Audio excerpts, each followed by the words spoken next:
Hallo, heute ist Samstag, der 12. Dezember 2020. Das Thema, an dem ich mich derzeit abarbeite, lautet ja toxische Maskulinität, und zwar ausgehend bei mir selber. In den letzten 4 Videos habe ich mich ja damit beschäftigt, wie die Vergangenheit von Menschen ausgesehen haben könnte, die später Überzeugungen aus dem Reich der toxischen Maskulinität entwickeln und dabei auch Beispiele aus meiner eigenen Erfahrung eingestreut. Und dabei habe ich immer und immer wieder betont, dass diese Mechanismen, die da so am Werk sind, eigentlich gar nichts mit Geschlechtlichkeit zu tun haben. Sowas wie Bindungstheorie oder Abwehrmechanismen, die gelten für alle Menschen gleichermaßen.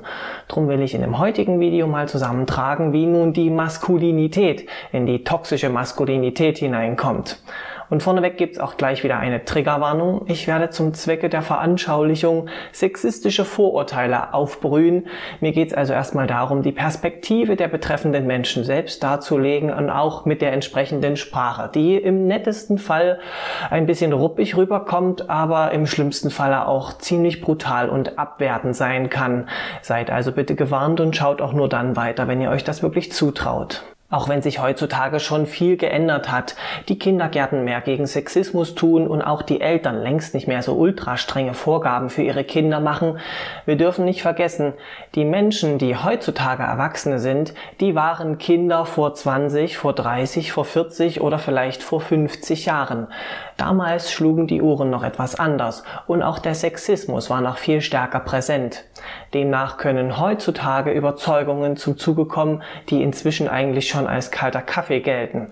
Das müssen wir also immer im Hinterkopf behalten. Und apropos, im Hinterkopf behalten solltet ihr auch die Tatsache, dass ich nach wie vor kein Psychologe bin, sondern nur so meine eigenen Gedanken aufführe, die ich mir selber zusammengestrickt habe. Manchmal kann ich dabei auf eigene Erfahrung zurückgreifen, aber manchmal, insbesondere heute, stütze ich mich auch auf Überlegungen und Beobachtungen anderer Menschen. Also nochmal im Schnelldurchlauf. Von außen zeigt sich toxische Maskulinität ja dadurch, dass die betreffenden Personen ständig und permanent alles gendern, in männlich und weiblich, also wirklich alles. Angefangen bei Farben, Essen, Filme, Frisuren, Haustiere, Studiengänge. Und dass die Sachen in der männlichen Kategorie immer als etwas Besseres gesehen werden als die Sachen in der weiblichen Kategorie. Was zeichnet denn die Dinge in der männlichen Kategorie so aus? Na, zum Beispiel Dominanz, Aggression, Stärke, Autonomie, Schweigsamkeit, Bedürfnislosigkeit, Verstand, Zähigkeit und Distanziertheit liegen im Reich der Männlichkeit. Das Gegenteil davon, nämlich Nachgiebigkeit, Schwäche, Abhängigkeit, Beredsamkeit, Bedürftigkeit, Emotionen und Nähe liegen im Reich der Weiblichkeit.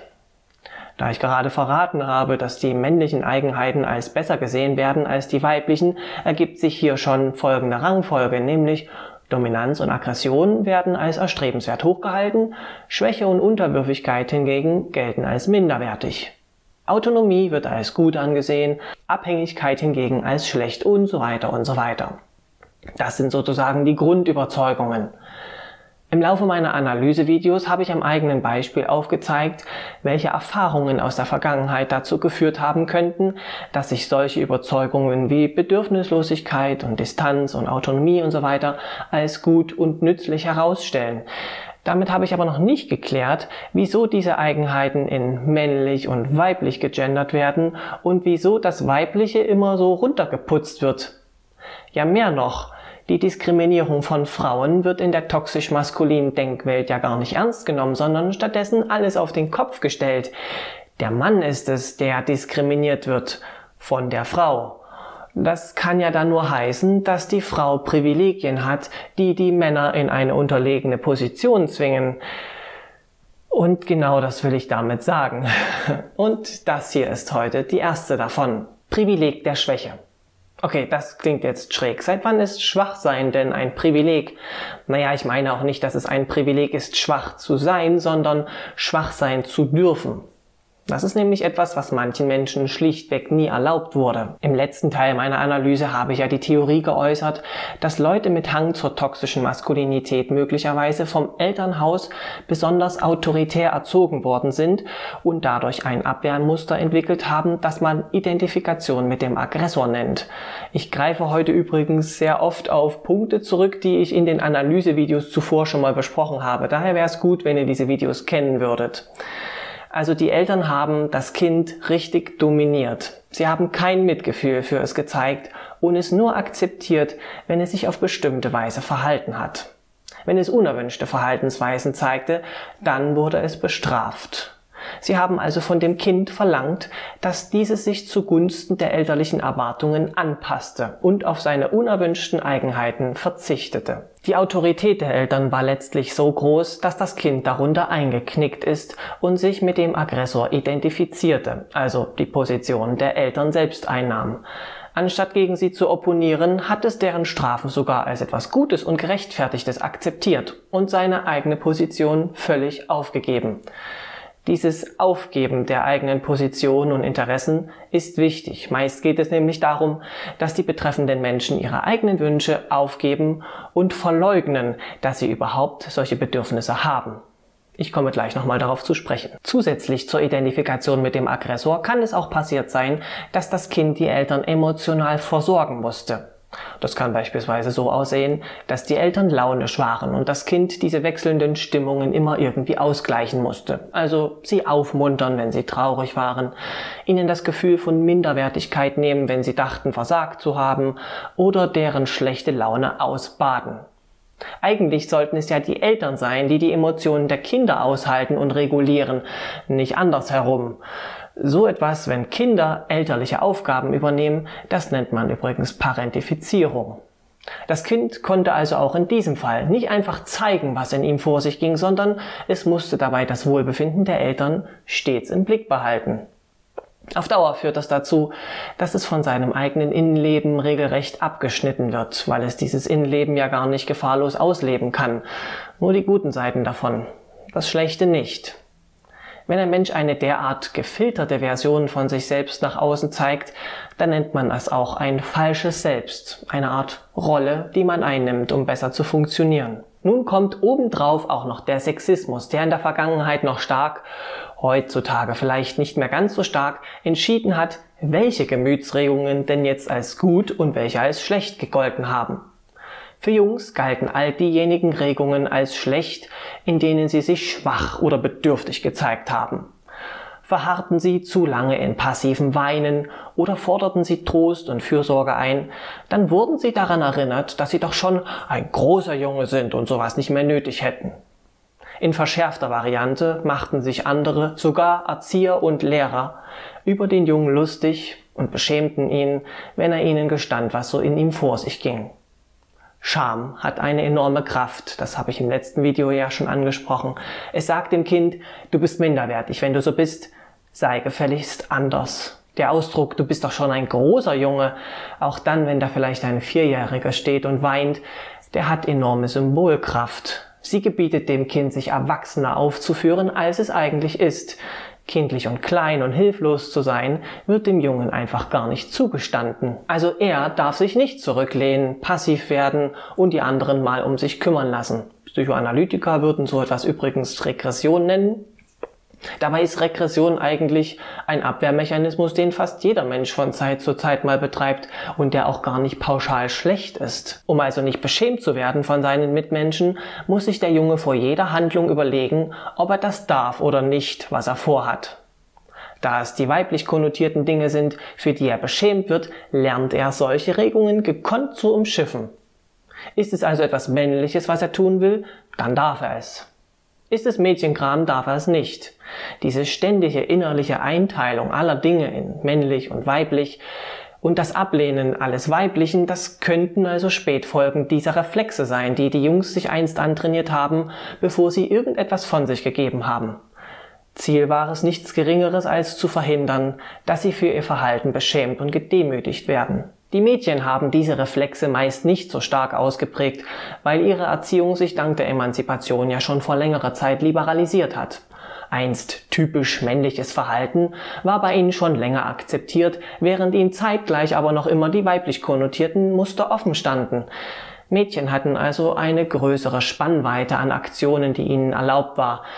Die Jungs wurden dagegen stärker reglementiert. Sie steckten noch in der Groß- und Tapfer-Ecke fest, als es Mädchen schon erlaubt war, ihre alten Rollenerwartungen abzulegen. Wenn ein Kind für sein Schwachsein ständig beschämt wird, dann kann es sein, dass es Gefühle der Schwäche oder Angst an sich selbst so stark ablehnt, dass es diese irgendwann nicht einmal mehr bemerkt. Diese Gefühle sind dann derart tabu, dass sie ins Unbewusste verdrängt werden, noch ehe es überhaupt selbst merkt, dass es da gerade einen Moment der Schwäche hat. So etwas nennt man nämlich Affektisolation. Also ein Affekt ist nichts weiter als eine spontane Gemütsregung, wie zum Beispiel Freude, aber auch Wut, Traurigkeit etc. Und Menschen mit Affektisolation, die haben keinen Zugang zu bestimmten Affekten. Also das muss jetzt nicht heißen, dass die nur wie so ein Roboter aussehen und nie irgendeine Miene verziehen, sondern es sind bestimmte Affekte, die ihnen versperrt sind. Solche Dinge wie Freude könnten sie dann durchaus noch erleben und zeigen, aber es fällt auf, wenn es um schwermütige Dinge geht, dann vermitteln sie den Eindruck, als hätten sie selbst zum Beispiel gar keine Ängste oder Nöte. Tritt dieser Zustand ein, dann ist das erstmal für den Menschen selbst ein Moment des Triumphs. Er hat ja gelernt, dass Schwäche etwas Schlechtes ist. Und nun kann er mit Fug und Recht behaupten, dass er solche minderwertigen Regungen nicht mehr hat. Dass er sie irgendwie bezwungen hat oder so. Hat er natürlich nicht. Die wurden nur ins Unbewusstsein verdrängt und die können dort weiter ihr Unwesen treiben, aber das weiß er ja in dem Moment nicht. Wer selbst keine Schwächen mehr bei sich bemerkt, denkt aber irgendwann, dass Schwachsein und Verletzlichsein kein Teil des menschlichen Daseins ist, sondern ein Makel, der sich überwinden lässt. Sowas haben halt nur Menschen, die noch nicht abgehärtet sind und die noch nicht an sich gearbeitet haben. Diejenigen, die also schwach sind, die haben einfach noch nicht genug an sich gearbeitet oder schlimmer noch, die wollen gar nicht an sich arbeiten. Sie verharren lieber im selbstgewählten Elend oder lehnen sich zurück und warten darauf, dass andere für sie aktiv werden. Na, wenn das so ist, haben sie auch überhaupt keinen Trost oder Hilfe verdient. Sie sollten eher forsch daran erinnert werden, sich nicht so in ihrem Elend zu suhlen, sondern endlich mal die Arschbacken zusammenzukneifen und aktiv zu werden. Jetzt seht ihr, was ich vorhin gemeint habe damit, dass sie ihre eigenen Bedürfnisse und Regungen verdrängen und verleugnen. Sie wurden ja mit eiserner Strenge davon abgehalten, nach außen zu zeigen, wenn sie irgendetwas verletzt hat.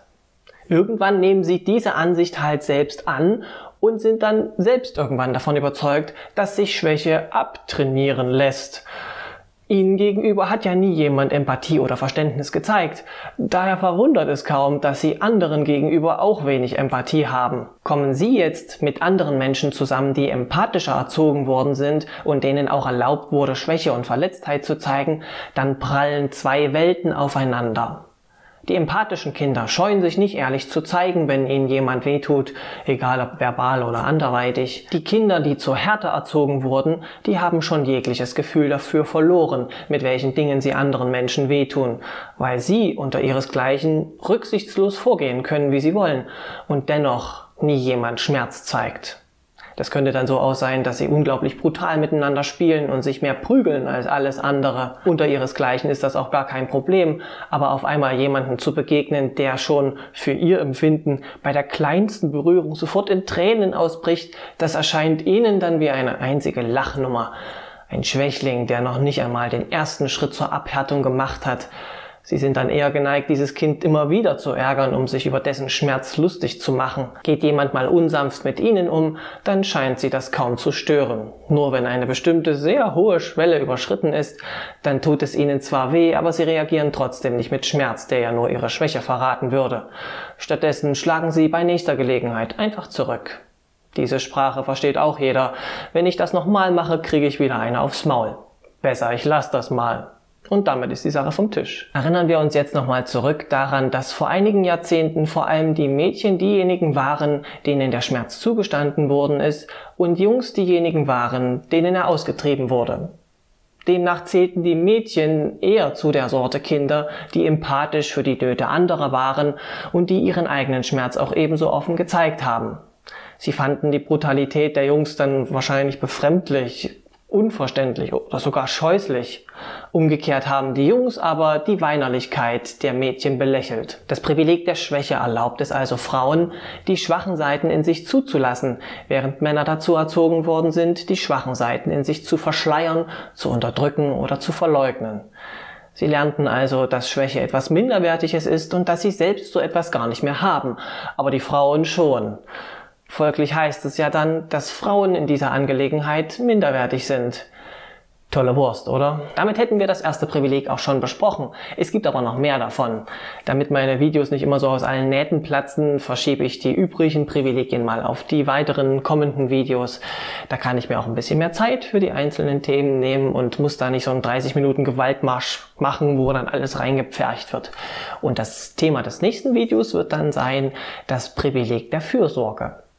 Bis dahin wünsche ich euch erstmal fürsorgliche Grüße.